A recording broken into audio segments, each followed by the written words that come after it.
à quoi reconnaît-on le générique d'un film de David Cronenberg?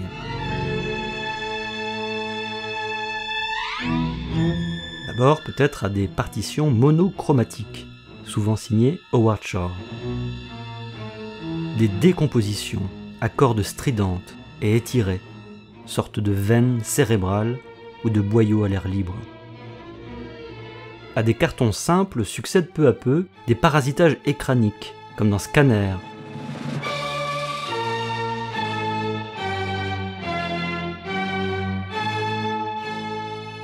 Ou encore dans Vidéodrome. Au fil des années, le générique cronenbergien s'imprime et se déploie en réflexion.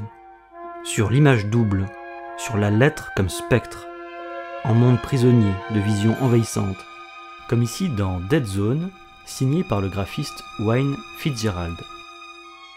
Plus que chez tout autre cinéaste, le générique chez Cronenberg mute, hante, habite.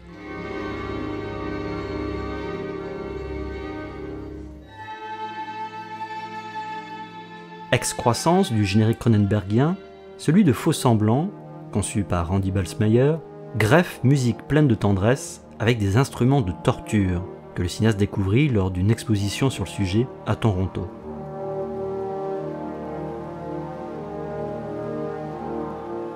Autre bizarrerie anatomique, le générique de Madame Butterfly, qui avance masqué mais qui donne des clés, dessine l'histoire et les trajectoires à venir.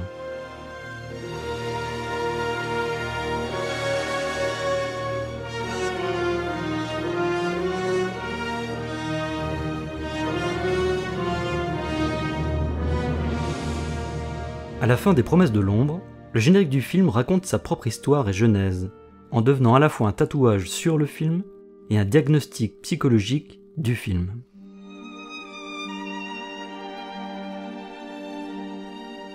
Avec ces génériques, David Cronenberg interroge notre place de spectateur dans le film et dans le monde. Hello, I'm Ronald Merrick, and I'm here to invite you aboard our Starliner. Frisson, en 1975, débute sous forme de publicité immobilière et nous fait visiter un complexe autosuffisant où règne un utilitarisme bourgeois qui tournera en cauchemar. Drugstore, dry cleaning service, they're here to serve you. And don't forget our on-premises dental and medical clinics staffed by the world's finest professionals. Dans le générique terminal de Rage en 77, le public échoue au fond d'une benne à ordures.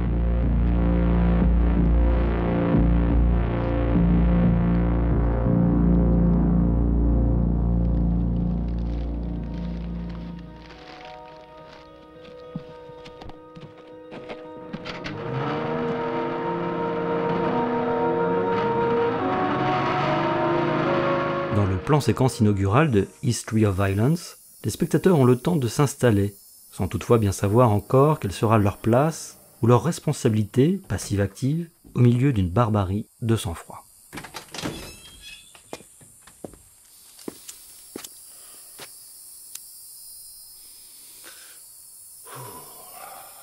Klexographie, le générique à la Cronenberg semble nous faire passer avant tout un test mental, en nous plongeant d'emblée en nous-mêmes, dans notre inconscient.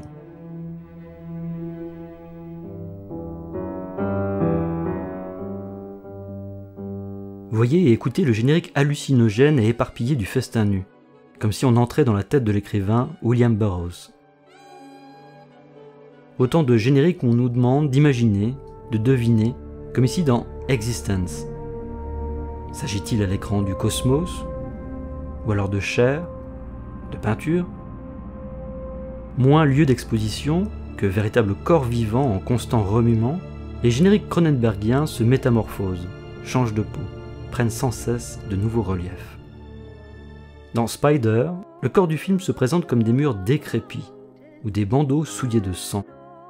Table des matières déchiffrées, portrait robot d'un être démantibulé, puzzle intérieur à reconstituer, ou encore psychogramme à décrypter. Mais s'il ne fallait retenir qu'un seul générique de film du Dr Cronenberg, pourquoi pas celui de Cosmopolis, animé par le graphiste Justin Stephenson. Se met en route ici l'accélération, la propagation d'un virus, d'une semence mêlée de sang sombre ou d'une jungle de graffitis contestataires. Cette autopsie pollockienne d'un monde bientôt enseveli ou consumé est peut-être le paradigme du générique à la Cronenberg, le générique diagnostique.